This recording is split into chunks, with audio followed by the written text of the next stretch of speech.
Hello and welcome to Lost Love Chronicles. My name is Roger Anderson. I work as the chief of detectives for the sheriff's department. I was married to Nancy for the last 19 years. When I first met her, she was a victim of an accident. Are you all right?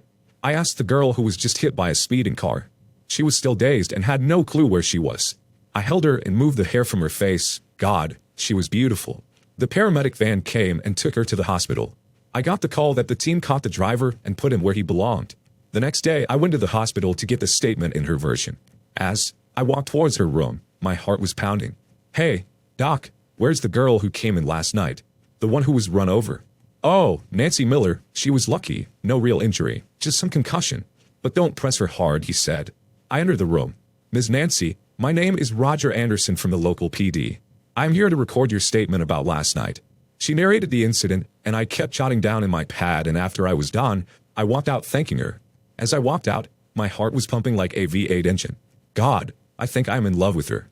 As fate would have it, a few days later I met her at a local fair. She was there with her friends. I was not willing to let go of my chance and walked to her and asked her out. Well, it was awkward and weird, but she smiled and said, "Sure, pick me up from my home, Friday at 4. 2 days later I picked her from her home in my truck. How did you know I lived here? She asked. I'm a cop. I do this for a living. She laughed. We kept meeting and soon started dating. She told me about her parents, her ambitions, and her ex-fiancé. She was engaged to a guy named Brian Smith. They were together for the last 3 years, and he left her to marry the daughter of a rich Texas man. I did run a check on that name. I just wanted to check on that guy. Everything that she said matched. He was married to Maria and now had a 1-year-old daughter. Aside from a few speeding tickets, Brian didn't have any criminal history. He worked as a financial advisor at his father-in-law's firm. I did further investigations on my day off, and I wasn't worried about any blowback. Worst case scenario, I'd get my wrist slapped for pushing too hard. What I found was that Mr. and Mrs. Smith was apparently a loving couple. There was no sign of any discord between the two. One of their neighbors described them as the perfect couple. So I was now not concerned that he will spoil the party. Satisfied that Brian was happily married, I continued to date Nancy. We were married about a year later, and almost 9 months to the day our little girl, Jill, was born. Life had been good for 18 of our 19 years together. We had our share of disagreements, but nothing serious until recently. Usually, our disagreements would occur when we disagreed about doing something. Nancy was an only child and had been spoiled by her parents. However, over the years, she learned to curtail her stubbornness. She had her own event management agency and used to organize big parties. When her daughter was born, Jill became my little princess. We were especially close, and our family was very tight. However, for the past year, Nancy and I seemed to be drifting apart. I began to realize that we did less and less stuff together. Still, our lovemaking was very good, and we did it at least 2 times a week, most weeks more. Nancy seemed the happiest when we were cuddled together. I knew she still loved me deeply. I still loved Nancy, but in a different way. It was no longer like the hot, passionate love we had when we were first married. We were like 2 old shoes that had seen better days but went together well. Still, I did love my wife deeply, and I especially loved the life we had built. It was when Jill finished high school, Nancy's change seemed to accelerate. She seemed to be at loose ends, and the closer it got to when Jill would leave for college, the more uneasy Nancy became. I was now the chief of detectives for the sheriff's department, and I had 32 detectives under me. Since this wasn't a high-crime county, the job wasn't too stressful. It did have its moments, but usually, it was 9 to 5 for me. A month after Jill left, Nancy took me to a party at her friend's place. I have been at their place, but this time it was a big shocker for me. Nancy introduced me to Brian, her ex-fiancé. It was a quick introduction, and we moved away quickly. I had no idea that Brian would be there, but I was sure that Nancy knew. She immediately detached herself from me, which wasn't unusual, and began to circulate. But after an hour, I went looking for her and found her and Brian sitting on the front porch. When I walked out, Nancy's neck got slightly red, which was her tell that she was up to something I wasn't going to like. As a cop, you developed an internal instinct, and mine told me that this was real trouble.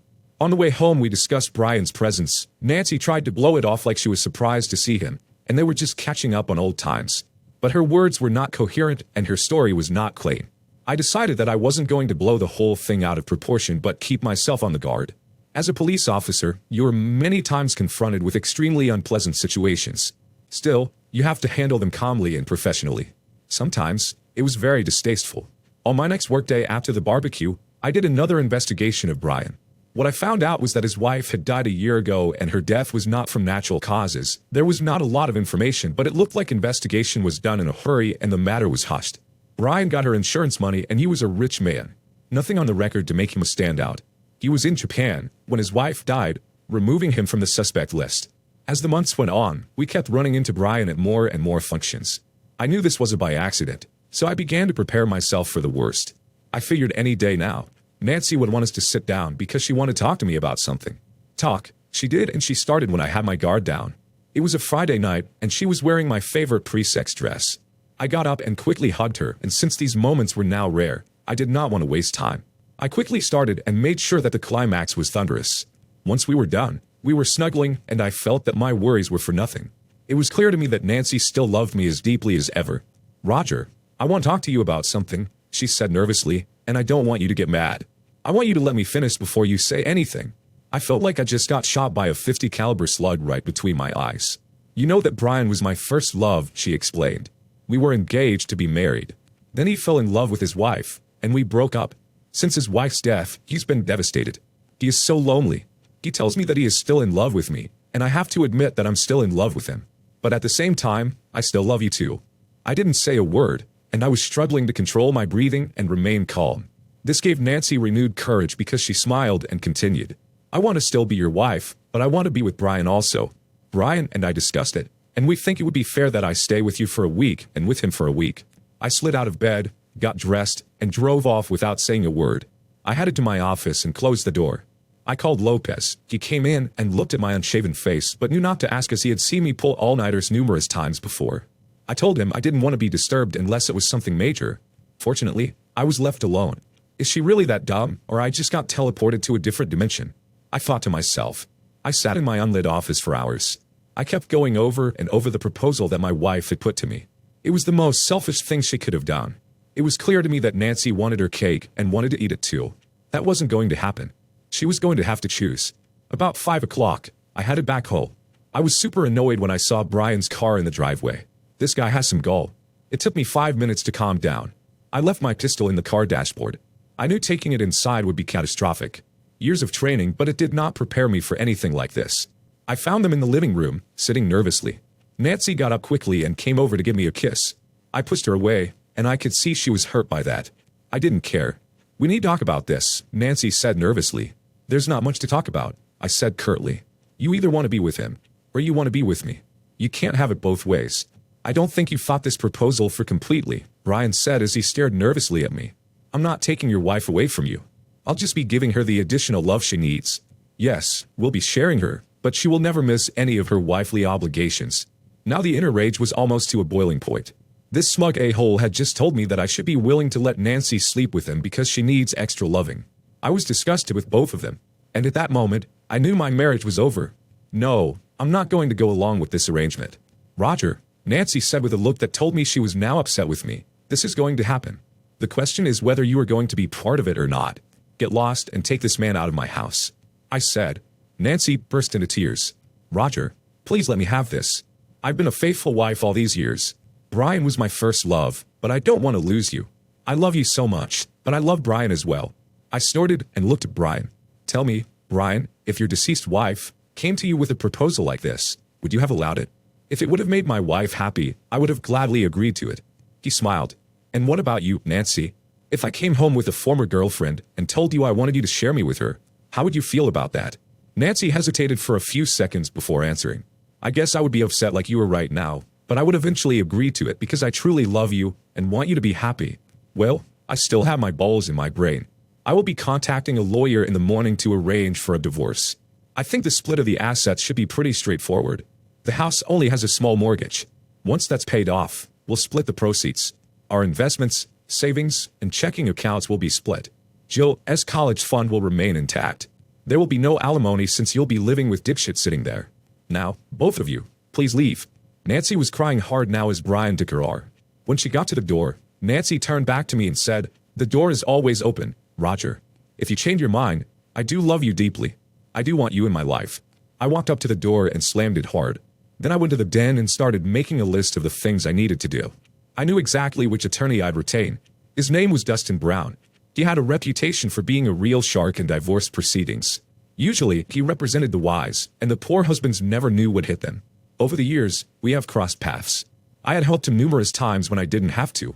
I did it because I knew the scum he was trying to stick it to. They deserved to get screwed as much as possible. The next thing on my list was our assets. I listed the house on an online portal. I had to transfer half of all our money to my accounts. I made a few calls to cancel the credit cards and apply for a new one in my name only. After reviewing my list, I realized there was one crucial task I hadn't addressed yet: calling Jill and informing her of what was happening. The mere thought of having to reveal to my little girl the truth about her mother's actions tore at my heartstrings. It took a full 5 minutes for Jill to regain her composure enough to articulate her thoughts clearly. What she expressed next caught me completely off guard. Has she gone insane, turning into a 304 and the stupid old witch even brought her flying monkey home to parade in front of you? All those years, you have been so wonderful to us. I don't want anything to do with her. I'm not going to stay in touch with her. Tell her she died for me. Jill, I said calmly, you're very upset right now, and I understand your feelings. But Nancy is your mother, and she loves you unconditionally. Don't destroy your relationship with your mother over this. We all lose if you do that. Can you at least wait a few days until you talk to your mother? If she calls me, I'm going to let her have it with both barrels. Please, if she calls, just don't answer for a few days. Promise me you'll do that. Grudgingly, she agreed to do as I asked. Later that evening, Nancy reached out to me, sounding quite worried. She had been attempting to contact Amanda but hadn't succeeded in getting through to her. I reassured Nancy, explaining that I had already spoken to Amanda, and she was clearly upset. I conveyed to Nancy that our daughter needed some time to collect herself before she was ready to discuss the matter with either of us. I'll bet you poisoned her mind against me, Nancy accused me. I'll bet you painted as nasty a picture as you could. No, I did nothing like that. I just told her that her mother had to leave me, as she needs a new pole to scratch an old itch. I said calmly. I knew that pissed her off. Before Nancy could say anything, I decided to take care of one of the items on my list. Oh, as long as I have you on the line, you should get yourself an attorney. Please, Roger, don't do this. She was crying again. It is killing me that you want me out of your life. I still love you so much. Can't you bend a little for me? Did you? I said and hung up. I decided to take the next week off to ensure I could focus entirely on getting everything sorted out. However, the nights proved to be unbearable. The loneliness of lying in bed by myself was overwhelming. Each morning, I would instinctively reach out for Nancy, only to be reminded of her absence. My first order of business was to call Dustin, but I was taken aback when he informed me that Brian had already reached out to him. That scoundrel was being cunning. It seemed he had already done his research to find the top divorce lawyer and had beaten me to it. Well, if I can't hire you, I expressed, feeling somewhat annoyed, can you at least recommend someone I should hire? I mentioned that Brian contacted me. Dustin responded with a snort, but I didn't say he hired me. In fact, I informed him that you had already retained my services.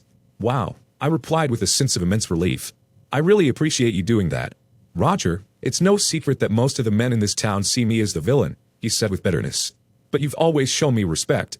You've gone out of your way to lend a hand when you didn't have to, and I've always appreciated that about you. I want you to know there's no chance I'd take a side against you. Again, it's much appreciated. You're still going to have to pay my fee, he said with a laugh. I do appreciate you, but I have to pay bills too. Not a problem, Dustin. And again, thank you. Even after a few days to calm down, the telephone conversation between Nancy and Jill did not go well. According to Jill, it devolved into a screaming match with ugly names hurled back and forth.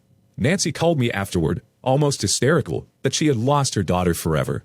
It's just starting. There is more to lose. I told her I would talk to Amanda and try to get things settled down. I told her and hung up. Well, that turned out to be a much harder job than I could have imagined. Jill was still spitting venom when I talked to her about a week later. According to my daughter, she had told her mother that she didn't want anything to do with her. Nancy wouldn't be invited to her graduation, to any marriage, and if there were grandchildren, she'd never meet them. Now, I understood why Nancy was in hysterics. You are my true daughter, no DNA test required, I said. She laughed it. The calls from Nancy persisted right up until the day the divorce was finalized. She continued to plead with me to reconsider and accept their arrangement, but I refused. Once the divorce was official, the calls ceased, and I focused on moving forward. Thankfully, my work provided a welcome distraction. As chief of detectives, I had a flexible schedule, allowing me to throw myself into my duties. Over the following 6 months, I became much more hands-on, actively guiding some of our newer detectives and steering them away from dead-end leads.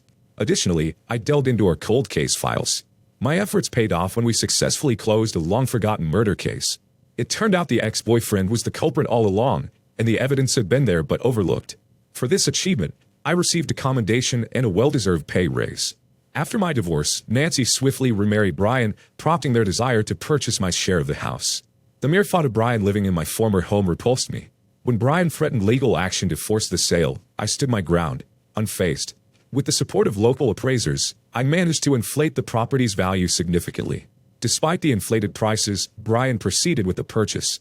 Though initially irked by his audacity, I eventually saw the silver lining. The sale yielded far more profit than I had ever imagined. The divorce proceedings turned out better than I had anticipated, and I owe much of that to Dustin. His meticulous questioning unearthed crucial information that worked in my favor.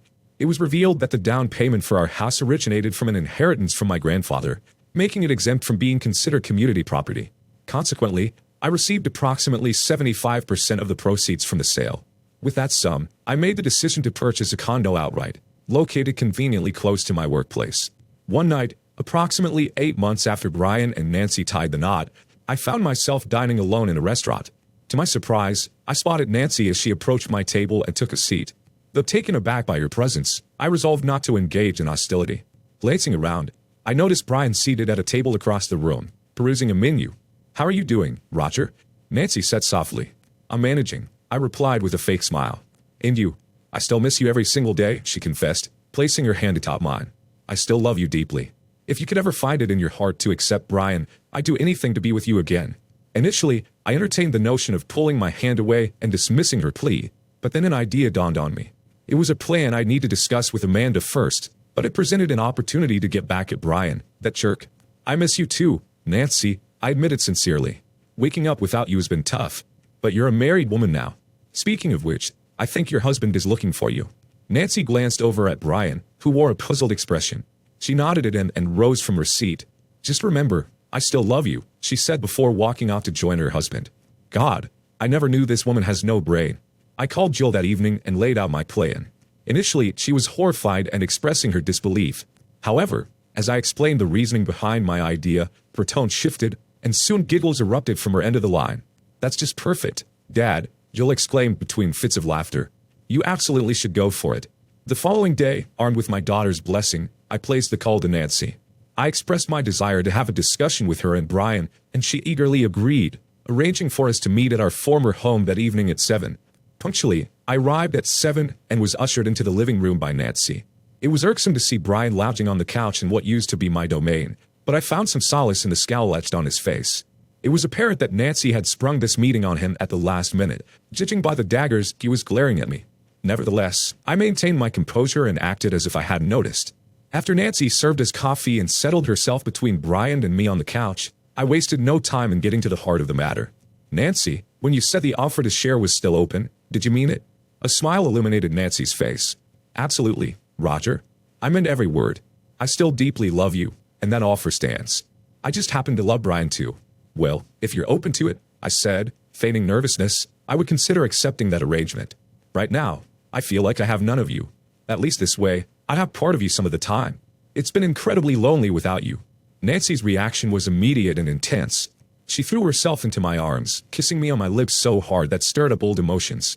"Roger, you've just made me the happiest woman alive," she exclaimed breathlessly. "I now can have both the men I love." Brian, however, rose from his seat, clearly flustered. "Hold on a minute," he interjected. "We have to discuss this." "It's essentially the same deal," I responded calmly, directing my words to Brian. "Yet, but still, Nancy and I need to have a proper discussion about this," Brian insisted, growing increasingly agitated. "We've already discussed it," Nancy chimed in, somewhat surprised by Brian's objection. "Remember, we talked about it before presenting the plan to Roger. You agreed that you were more than willing to share your wife if that made her happy." Brian found himself trapped by his own words, his face reddening with frustration. Despite the setback, he persisted, saying, "I still think we need to have a more thorough discussion about this." As tempting as it was to point out Brian's hypocrisy, I chose to refrain and let Nancy and Brian have their own discussion without my presence. "Well, I'll leave you two to sort things out," I said, before making my exit. "I'll await your decision, Nancy." I then proceeded to kiss her again on the lips, and this time made it French. Though the corner of my eye I could see Brian fuming. Sitting alone in my car, I couldn't contain my laughter. I had successfully flipped the script on that jerk. Now it was Brian who was left squirming uncomfortably. Oh, how I wished I could hear their discussion that night. The tables had indeed turned, and it was a satisfying feeling. The next day, I received a call from Nancy, who informed me that Brian had been quite upset initially. However, when she called on him being hypocritic, and that she would leave if he did not agree, he relented. They agreed to a schedule where Nancy would spend 1 week with me and 1 week with Brian. Of course, Brian insisted that none of this could proceed until I underwent STD testing. I could not believe that this can actually work. Are they that dumb? I consented to the test on the condition that both Nancy and Brian also get tested. While Nancy had no objections, Brian was clearly displeased. As it turned out, the results came back clean for all of us. Next week, I went to meet them. Brian was there when I drove in his driveway. I went in and kissed Nancy. I asked her to give me some water. As she went to get water, "Hey Brian, I'm going to screw your wife," and in my best Ric Flair tone said, "all night long." He was fuming, and he really wanted to hit me. I was counting on that. Put your hands on a cop and I'll put you in your place. Nancy got me a bottle and now Brian looked pissed. Whatever anger was boiling inside him, he kept it bottled up. He made a point of kissing Nancy passionately in front of me. I just gave Nancy a peck on the cheek. I turned to Brian and said, "Thanks for bending over, Brian," and left. I guess he got what I meant. The very next day, I was out checking on 3 of my detective teams working different crime scenes. I was on my way to the second scene when a call came over the radio about a disturbance at Kitty Cat Bar. Since I was only a block away, I decided to check it out. When I got there, I discovered there had been a disturbance with a drunk patron. I was surprised to find out that the person drunk was Brian. I decided to handle this problem myself. After dismissing the 2 officers, telling them I'd handle the call, I turned to Brian. "Come on, Brian," I said, taking his arm. "I'm going to take you home." "I don't need your help," he yelled. "Ryan, your choice is either I take you home or to jail. What do you want?" He decided to accept the ride home. Neither of us said a word all the way to my old house. When he got out of my car, all he said was, "F you." As I dropped him home, I walked to him and said, "Don't waste time. You have 6 days left before I come and take your wife." By the 4th day, Brian was getting less and less thrilled with the arrangement. He and Nancy were arguing more and more about it. He wanted the whole thing to stop, but Nancy couldn't see why. Finally, when I went to pick up Nancy for my week, things seemed to have boiled over. Brian and Nancy were yelling at each other in the front yard. I decided to try to calm them down. "I suggest you both calm down before this escalates," I interjected calmly, maintaining a smirk. "Otherwise, someone might end up calling the authorities." "Screw you," Brian shot back with a glare, redirecting his attention to Nancy. "If you choose to go with him, then we're finished." "We have a mutually agreed upon arrangement, Brian," Nancy retorted sharply, her tone taking on an edge I hadn't witnessed before in our interactions.